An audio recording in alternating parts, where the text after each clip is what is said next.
जब राजा चंद्रकेतु ने नारद जी से कहा कि मुझे यदि अगर प्राण दंड देने का निश्चय स्वयं प्रभु श्री राम ने ही कर लिया है, तब फिर इस संसार में कौन ऐसा है जो मेरे प्राण की रक्षा कर सकता है।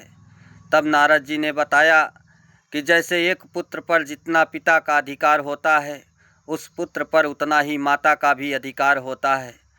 यदि अगर तुम्हें प्राण दंड देने का निश्चय प्रभु श्री राम ने कर लिया है, तो तुम्हारे प्राण की रक्षा अंजनी माता कर सकती हैं। इसलिए अंजनी माता के शरण में चले जाओ, वहीं तुम्हारी रक्षा हो सकती है। क्योंकि यदि अगर हनुमान जी के आप हाथ लग जाएंगे तो आपके प्राण संकट में पड़ सकते हैं।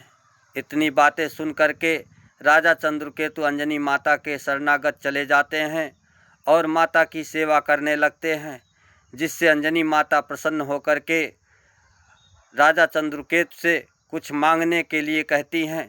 तब राजा चंद्रकेतु कहते हैं कि हे माता, मेरी सेवा से यदि आप प्रसन्न हैं तो मेरे प्राण की रक्षा कीजिए। तब अंजनी माता कहती हैं कि मेरे होते हुए मेरे पुत्र के प्राण कौन हर के ले जा सकता है। तब तक उधर से ढूंढते हुए हनुमान जी और लक्ष्मण जी पहुँचते हैं। हनुमान जी ने लक्ष्मण जी से कहा कि आप थोड़ी देर यहीं पर ठहरिए, क्योंकि मेरे माता की कुटिया निकट आ चुकी है। मैं यदि यहाँ आ गया हूँ तो अपने माता का दर्शन करके फिर आगे चलूँगा। फिर ढूंढते हैं कि राजा चंद्रकेतु कहाँ है। जय श्री राम, जय श्री राम, जय श्री राम।